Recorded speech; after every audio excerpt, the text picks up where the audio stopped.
જૂનાગઢમાં ફરી અશાંત ધારાની માંગ સાથે મહિલાઓએ મોટી સંખ્યામાં જૂનાગઢ કલેક્ટરને આવેદનપત્ર આપ્યું। જૂનાગઢના અલગ અલગ વિસ્તારમાંથી સ્વસ્તિકનગર 1 અને 2, Adityanagar, Shyamal park, Radhika park, Krishna park, Anuradha society સહિતના વિસ્તારમાંથી મોટી સંખ્યામાં મહિલાઓ જિલ્લા કલેક્ટર કચેરી ખાતે પહોંચી હતી અને આવેદનપત્ર પાઠવ્યું હતું। આવેદન આપતા મહિલાઓએ જણાવ્યું કે તાત્કાલિક અશાંત ધારો તેમના વિસ્તારમાં લાગુ કરવામાં આવે, નહીં તો આ વિસ્તારના તમામ લોકો ગાંધી ચિંધ્યા માર્ગે આંદોલન કરશે। આના માટે વર્ષો જૂની તેમની માંગણી છે, જે સાંભળવામાં આવે તેવી રજૂઆત મહિલાઓ દ્વારા કરવામાં આવી હતી।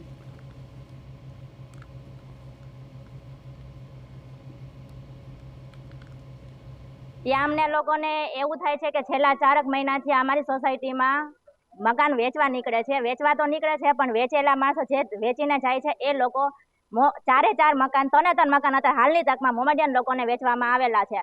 જો કે અમને વાંધો નથી કોઈને, ભલે મોમેડિયનને દો પણ કાંઈ વાંધો નહીં, પણ જે આપણે આપણા ધર્મ બીજાના ધર્મને આપણે અનુરૂપ નથી થતા, એટલા માટે આપણે એ લોકોને એમ સામે સાથ આવવાને કાંઈ જરૂર નથી। પણ આ તો એમ કે એ લોકોની ખાણી પીણી, એનો રહેરવેશ, એનો જે બોલચાલ કરેલી છે એ લોકો એનેથી અમને નફરત થાય છે। એટલા માટે અમે એટલું જ કહીએ છીએ કે અમારી સોસાયટીમાં જે મકાન વેચો, કાંઈ વાંધો નહીં વેચો, પણ મોમેડિયનને નહીં। હિન્દુ ગમે ને વેચી નાખો, તમને છૂટ છે, પણ મોમેડિયન લોકોને નહીં વેચતા। કારણ કે તમે લોકો જો એક દિવસ એને પર સહન ન કરી શકતા હોય તો તમે જેને વેચીને જાવશો એ મોમેડિયન સાથે અમે લોકો જે વધેલા છે એ લોકો કેમ સહન કરશું।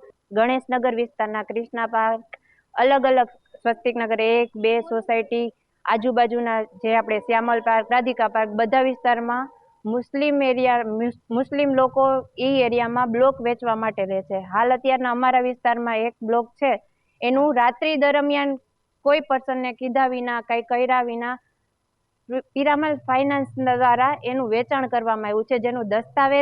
જેમનું દસ્તાવેજ કરી કે શું છે એની જાણકારી અમને અપાવડાવો કે કોને અમારા સોસાયટીના એવી રીતે અશાંત ધારો લાગુ કરો કે અમને પર્સનને ખબર પડે કે બ્લોક ક્યાં વેચાય છે, કોનો વેચાય છે। જે દ્વારા તમે રેલી કરાવડાવેલી છે અમારા લોકો પાસે, અમને બધાને બોલાવવા અમારા લોકો લેડીઝ અશાંત ધારા માટે આવેલા હતા, એ જ અમારા એરિયાને એની કંઈ લાગુ નથી પડતી। અમારા એરિયામાં બ્લોક વેચાઈ જાય છે, એના માટે અમારે લોકોને તમારે અમને એટલી સેફટી કરાવડાવવી જોઈએ કે અમારે મુસ્લિમ ધર્મથી કંઈ લાગે વળગે નહીં। છેલ્લા 3 વર્ષથી આ ચાલી રહી છે।